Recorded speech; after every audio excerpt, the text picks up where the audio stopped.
Hey, we're coming at you with the Nova update video. It's been, I don't know, a week or two since I did the last one. Lots to cover. I thought about breaking these videos up into different segments, by topic, but I just don't have the time. So for those of you that get bored watching long videos and you want like a TikTok thing, sorry, that's not me. That's not this deal.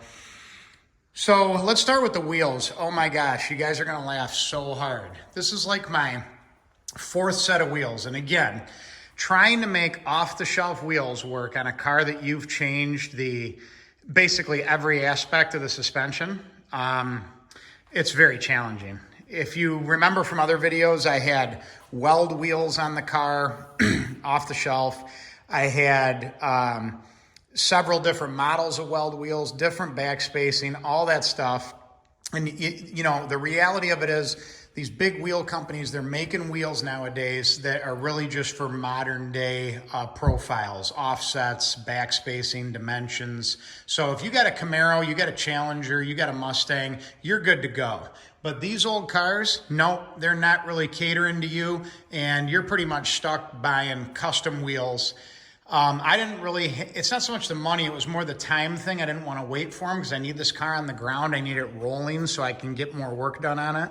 So I had to settle for the wheels that you see here, and I'm pretty happy with them. The original thought was to black out the chrome bumpers and do a black wheel and do a black grille. Now I'm looking at this and I'm kind of going, gosh, I like the way the chrome looks with this kind of titanium color.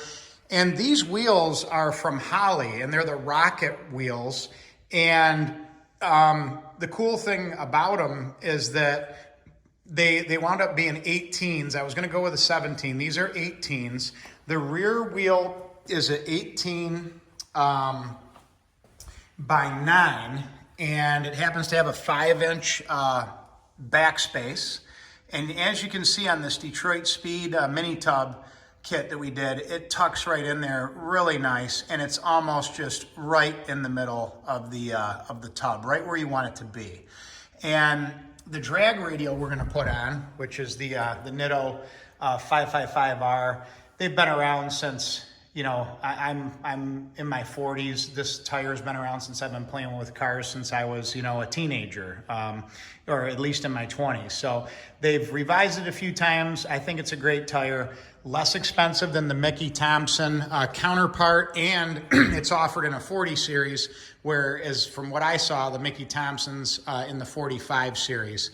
I wanted that thinner sidewall to get it up into this tub a bit better and have a little more clearance. So that's where I'm at on the rear. I think it looks really nice. We're going to go with it for now. On the front, I wound up going narrower with a 7-inch wheel.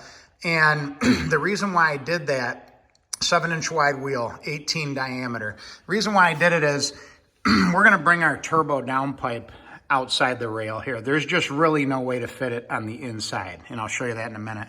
So we're going to come down here with the 4-inch downpipe.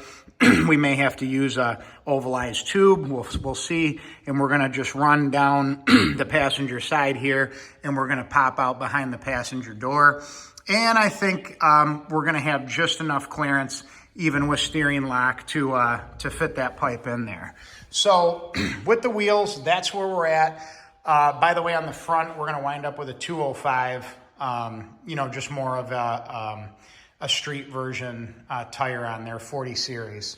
And I think this car is going to look really, really good. And for those that didn't catch it before, the suspension on the whole car is TCI, and it's the torque tube. You got the panhard bar in the back, coilovers, the shortened 9-inch. And as you can see underneath, you've got the torque tube. And then, of course, the subframe connectors. And coming up to the front end, you will see I've hung one fender on the car here for some things that we're working on the inside. And on the other side, you'll notice that there's no fender. And you can see the whole front end TCI independent suspension with the power rack, which I always laugh because it's got the Ford oval on it somewhere. right there. You can see it under the power steering line. So it's a Ford rack, pretty funny, in the Chevy.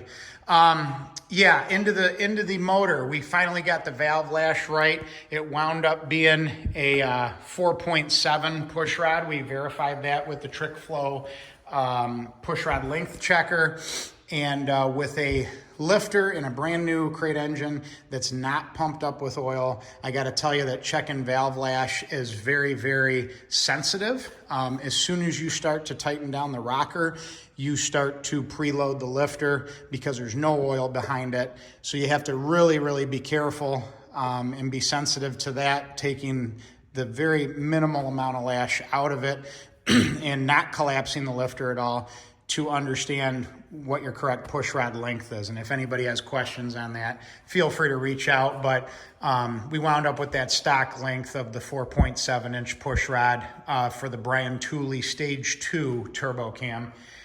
And again, the Stage 2 cam, because we want a good streetable car that's going to probably peak out at about a 6,700 RPM, rev range, 6,700, and we're going to match the intake runners to a combo that complements that camshaft. Not so much a peaky, high revving peak horsepower thing. We want to get that power down low.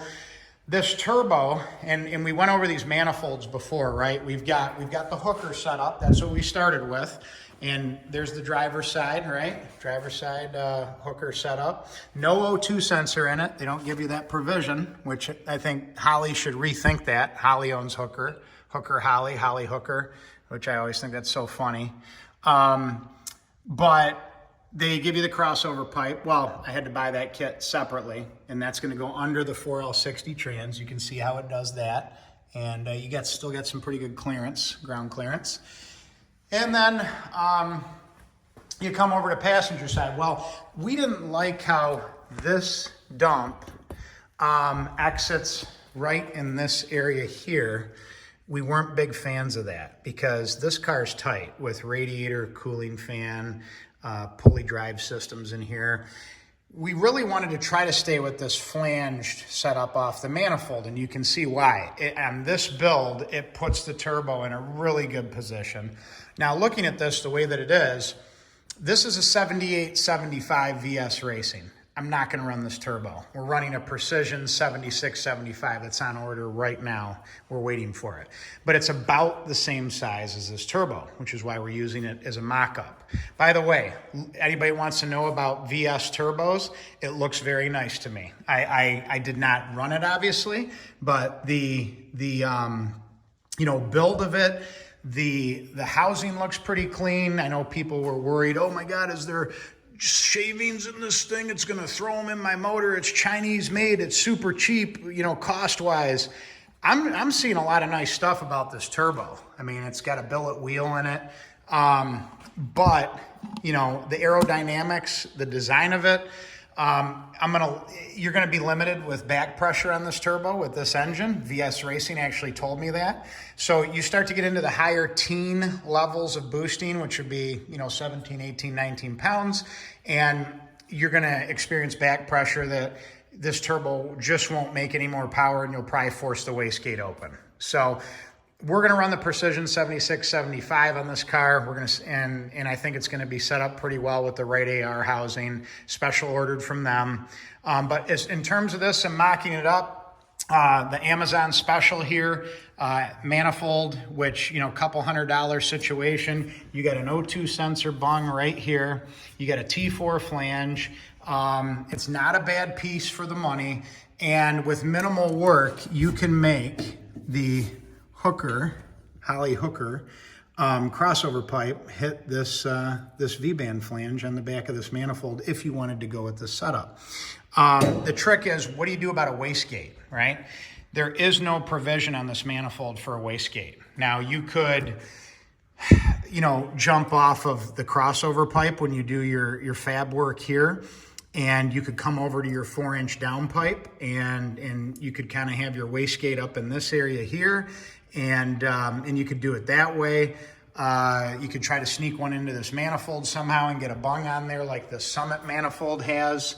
So there's a number of different ways to do it, but it would just be nice to have a manifold where it's already on there and the manifold actually fits this car. And that's really what I'm shooting for. Talk to the guys at Dirty Dingo at length, very, very nice guys. And I might buy their manifold and give it a try on this car to see if it's even better than this. We did put the hood on the car, and believe it or not, it clears this turbo by about, a 1/4 inch. And if need be, we could modify some of the underside of the hood to clear the turbo if it got that tight. But as you can see at this angle, it's right there. I mean, it's very, very close. So, but then again, you don't want to come too much lower with the turbo because you're going to hit your oil cap. You're going to be a little too tight to your valve cover, a lot of heat here. We're going to blanket the turbo anyway, but still, these are just things to keep in mind. So also talk to the guys at Dirty Dingo about doing the accessory drive system here for us, and we're probably going to go with them. The I Did It column is sitting here ready to go. We got in, I wasn't real happy with the way we were sealing the firewall here. I think I was maybe previously showing people that the I Did It mount has this little wimpy foam thing, and I'm not dogging them.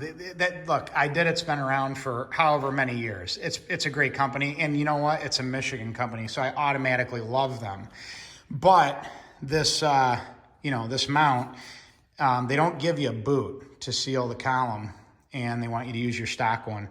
This guy here, inadequate. I don't like it.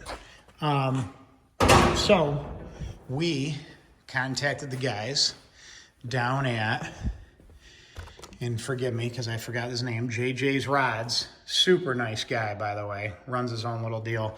And you have an outer seal, which is this guy. And it's this big monster plate that winds up covering this thing. And then you have your inner. And you'll notice that even if you seal the outer, right? Even if you cover this whole thing, right? You got a nice seal here. You still have this gap right here on the Chevy 2, on the first gen. I can't speak for the second gen, I don't know. But on this 1964, you still have a gap here. You could weld this shut. You could put some material in here and do some welding. You could seam seal, you could caulk, you could do a number of things. Or you can seal the outside and the inside, as I just showed you, and kind of have resolution on that. The other thing we got into is we're running the low car gas pedal in the car. It's going to be a cable pedal, and it actually drops right into the firewall where the old rod pedal went through, which is right there. And that's going to be here in a couple days, and that'll be perfect. We're going to run a cable to the throttle body on the intake, because I'm kind of old school and I like cables and I don't like electronic throttle controls. And modified the pedal box here, the stock pedal box, to remove the parking brake handle and also the clutch pedal, which was right here. So if anybody knows, I did not see anybody online, and if you want to comment and tell me other things, I couldn't find somebody that made a pedal package for this car aftermarket. If there is one, I'd love to learn about it. But it needs to have, the full gusset support in here that goes from the firewall to the dash and gives you all that support and allows you to mount your pedals. Right now I'm planning to keep this one. I might make this brake pedal wider since it's more of an automatic setup. And of course, we'll mount that back in the car, and we've got our Willwood master cylinder that's going on here, non-power brakes. Willwood convinced me to run it that way. They said I don't want power brakes on this car, don't need it. So we're running the Willwood master cylinder and their proportioning valve that they recommended. And then the low car 4060 transmission dipstick, which is flexible and allows you to basically, mount your dipstick for the trans anywhere you want over here. So recapping the turbo manifolds, the Amazon special for this particular car fits very well, has one of the larger diameters of the V-band connection right here.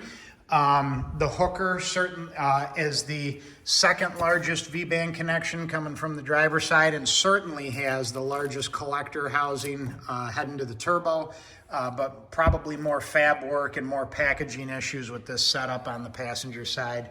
And then yet the Summit one, which I really, really like, really wanted to use it. It has the separated logs where you have one wastegate for passenger side, one wastegate for driver side, and you have kind of this separated, you know, dual scroll, whatever you want to call it, T4 flange. Really nice in terms of tuning, balancing exhaust pressures. I love everything about this manifold, but it just doesn't fit well on this car. It doesn't. It hits this. It hits this support arm coming down from the Firewall, hits right here. I'd have to move the arm, which is not a huge issue. But the biggest thing is the turbo would sit too low. You need an adapter there to bring it up high. And then your dump off of your collector on the end basically dumps right on top of the frame rail, and you don't have a lot of room to make the turn off of that and jump under the car to the crossover pipe. So that's why I'm not a huge fan of this particular manifold on this car. One other thing to note, the inlet area, the diameter here on this V-band is the smallest out of these manifolds. Actually wrote some of this down somewhere, right here. The Amazon has a 3 1/4 outside V-band with a 2.38 inside diameter on that connection. The Summit is a 3.25 outside, but the inside is only 2.12 on the V-band. And then the hooker, you know, the largest, it's a 3.75 with a 2.8. So anyway, that's my review. Everybody knows that there's no such thing as a perfect off-the-shelf turbo kit for these old cars. I mean, it's kind of, you don't know what size turbo you're running, you don't know what trans you're running, you don't know all the different accessories you're going to put on the engine, and so it's almost impossible to build a perfect turbo kit. So that's why I've been banging my head against the wall, not only on this turbo kit, but on these wheels, trying to find something that, you know, works off the shelf, and it's just super, super hard to do. So that's where we're at with the build. Thanks for checking it out, and we'll talk to you soon. Bye-bye.